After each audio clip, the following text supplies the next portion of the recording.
Join channel here over at SubScribestar. Thank God for the narrative controllers, the gatekeepers, Piers Morgan. That's to keep us all on the plantation with the subtle threat that the media will come after you if you do a little dangerous wrong thing, and then won't let you talk. He just interrupts you constantly to virtue signal about his what his masters tell him the talking points are that keeps that paycheck coming. So we hail victory, ninjas. I guess that's as close as I can get on globalist-controlled Google Tube. Now, I love the Nazis. Huge fan, great fashion, love, love, love. But the problem with this gentleman's new song is it's not very good, though the chorus is catchy. A large part, because to be fair, it's rap, and the MTV radio station psych op to switch kids over to rap from rock, or even earlier for the blacks from jazz and blues to gangster rap, is its own fascinating rabbit hole that it's weird.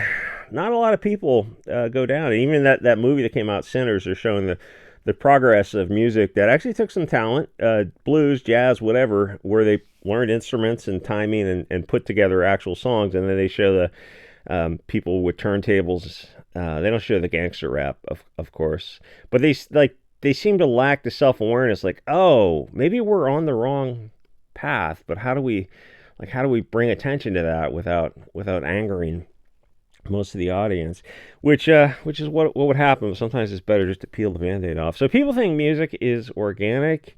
Oh no, oh sweet summer child, absolutely not. Once the radio stations and record companies got involved, it became a subtle form of propaganda. It happens over generations. Some people notice and they call it degenerate. So then Hollywood comes to the music industry's defense because it is an amazing form of propaganda. So they just make movies to tear down morals and structures to attack the people who would call this kind of music degenerate. And Footloose is a great example, one of many out of Hollywood. A lot of movies you grew up with, Generation X, and you think we're so cool, like Karate Kid, Revenge of the Nerds. Go back and watch those again.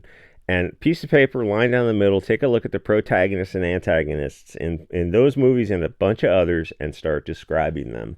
Once you see it, it's forever. The rabbit hole's one way. So the only people who were vocal against degeneracy, I think, were various Christian groups. So Hollywood destroyed Christianity. That's the power of propaganda. It really is that powerful. It takes generations, but it happens because the TV and radio were constant brainwashing. You had zero chance of defending against that level of propaganda unless you were, I don't know, the Mormons or what's that other group, living off Amish or something, living off on your own, where you just don't have that kind of propaganda present. But then if you're living in a society where other kids are growing up with this kind of globalist nonsense, like the only way to fight it is to have your own separate society. You'd have to deport the instigators, and you'd have to run the media with your own people without this kind of degeneracy, which isn't that hard to do. And there's a book that's called, I think it's called The Night a DJ Saved My Life, about the history of radio. I had a hardcover copy of, or a physical copy of, and I gave it away. I just don't have any room for books, but I have it digitally. It's the perspective that getting white kids to listen to degenerate music, rock and roll, and also non-white music was a great idea. And those, to be fair, those are not necessarily the same thing.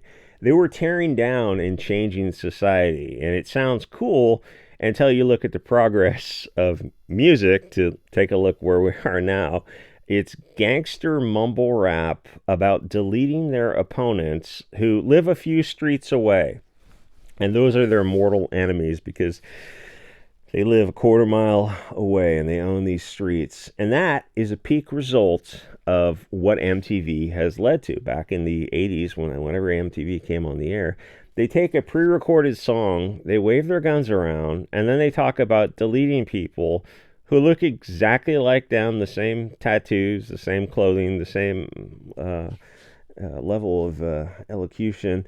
And to be fair, right, white rock music also played a part. I hate to admit that. It helped get the ball rolling, probably somewhere in the 80s. And there was that movie, what was it, The Decline of Western Civilization? Like all these movies, you can go back and you put on the sunglasses and you watch them from a different perspective. And you go, are they promoting these ideas, or are they against these ideas? And you look at it, it's like, oh no, they people have their foot on the gas the whole time. One of Kanye's points was Guns N' Roses, might have a song about Mr. Brownstone, or Ozzy with self-deletion solution is great, or the black-red gang versus the blue-red gang, or blue-black gang endlessly deleting each other over territory that BlackRock owns. That's fantastic. Korn singing about dead bodies everywhere is fine, but some things are off limits. The most violent prawn is being pushed by the powers that be. They tried to normalize it in the 90s, just a little bit before the internet was able to handle video or images. Then the net showed people how degrading and disgusting it was, and the people involved in it. And it was a bridge too far for a lot of people. And though you want to talk about the 180 that feminism has done on that topic, absolutely fascinating topic. I don't know if I can say it on YouTube, but my theory on that is that feminism was mostly a white issue for girls. And then as Pox Nons came into this situation, the group, they were involved in that kind of adult industry.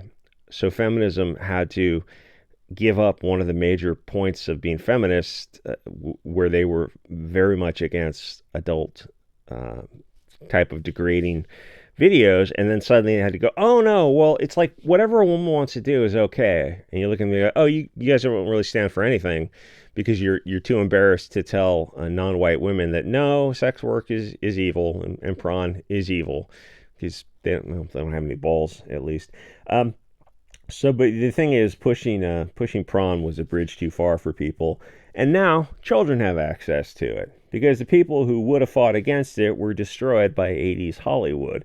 These people have plans. They're not this stuff. Some of the stuff happens in decades, but a lot of the stuff is happening over hundreds or even thousands of years.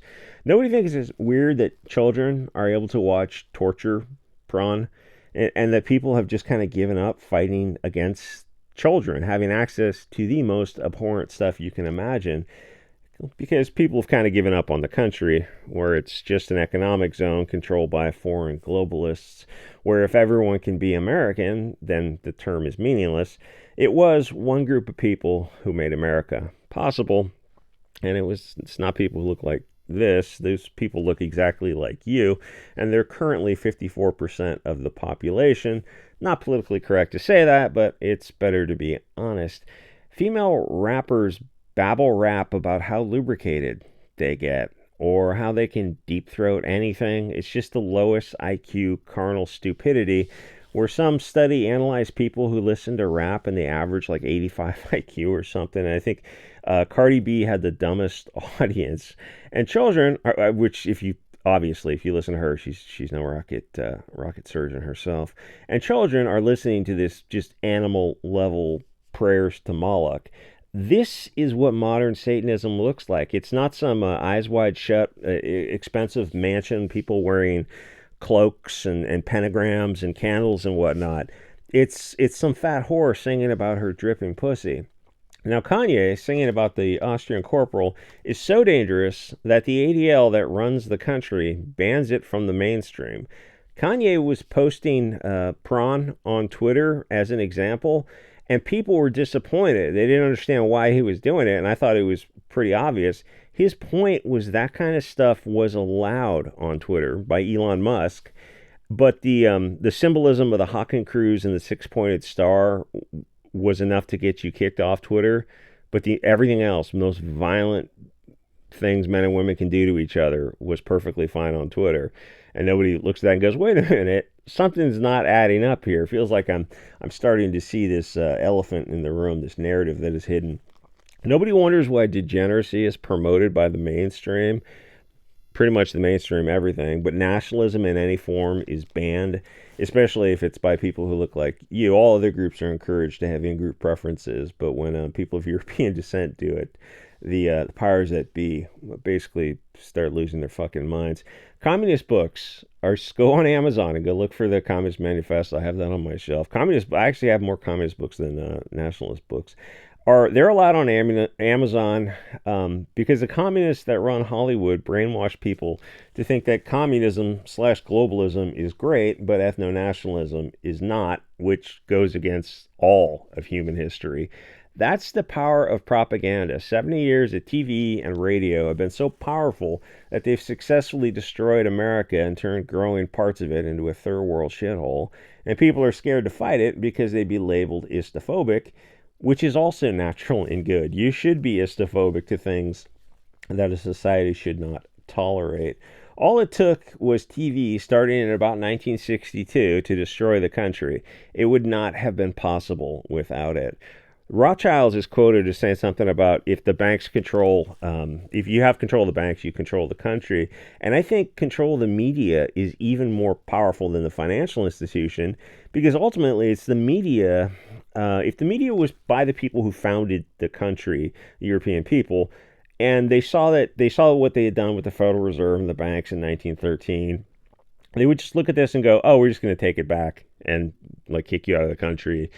And oh, what about the debt? We're just not gonna pay it. We're just gonna cancel that. It's like, what are they gonna do? But it's the media that sets the stages with pre-programming people. Like, they really do call it programming for that reason. It's TV and radio was the bread and circuses to keep people asleep until it was too late, which is where we are now, where we have drag children dancing in Weimar fashion to gay men for gay men's pleasure. They're throwing dollars. I mean, it's all actually happening. It's been happening for several years now. We used to laugh at Pakistan and Afghanistan for the Bacha Bazi boys, the dancing boys. And you look at San Francisco or even Dallas, Texas, or all parts of America, and you go, oh, it's happening right here in America. And it's like they're publicly proud of these kind of things, where we have men in dresses reading to children and rolling around on the floor with children on top of them, and kids, brainwashed parents sterilizing their own children. All that evil is pushed in the mainstream, but Kanye's song or anything dealing with nationalism, i.e. the solution to globalist filth, is banned. I mean, it really makes you think. Got to be careful, otherwise Harvey Pasternak, who apparently has got connections to Mossad, is going to take your kids away and put you in jail if you have a little too much to think. I mean, the thing is, do you have free speech? And if you don't have free speech, well, who's controlling free speech? And you can tell the lay of the land by what things are promoted, the absolute globalist filth and degeneracy, and what things are strictly haram, the things that would fight globalist filth and degeneracy. Be careful, or Dave Portnoy will send you to Poland, or as he's on camera saying, he wanted to destroy these kids and he wanted to destroy their families. He made the video himself, he published it, talking about destroying their families. And then they started to publish photos of the people who were at the bar, drunk, and some video image went up, and they would go, well, does anyone know who these people are? Because they had the audacity to laugh, while they're already like 3 drinks in, at some image at a bar, and they want to find these people and dox them. How exactly does Dave Portnoy have the power to do all this, or Harvey Pasternak, or even Greenblatt? I mean, if we had free speech on YouTube and social media, you wouldn't recognize America, and by that I mean it would be much, much better. Nobody thinks it's funny that isn't it like a half a dozen companies control all the mainstream media, and that all of the mainstream media, there's no exception. I can't only on the alt media, but of the big mainstream, they're all in the same narrative. Like, there's no truly shocking perspective. There's no real right-wing perspective on the mainstream, and people just look at that and go, "Oh yeah, well, of course it's ABC, NBC, CBS, CNN, Fox, and then they're like MSNBC types. It's all like roughly the same narrative. There's no far right figure up there to give some kind of different perspective, and people just kind of sit back on their couch. The white pill of that is as people age out as people, as the white population decreases down to about 50% by the next census in 5 years, which is going to shock people when they find out they're a minority, is that they're aging. They're aging out of watching mainstream media, and alternative media is becoming. The younger crowds are watching alternative media because people want.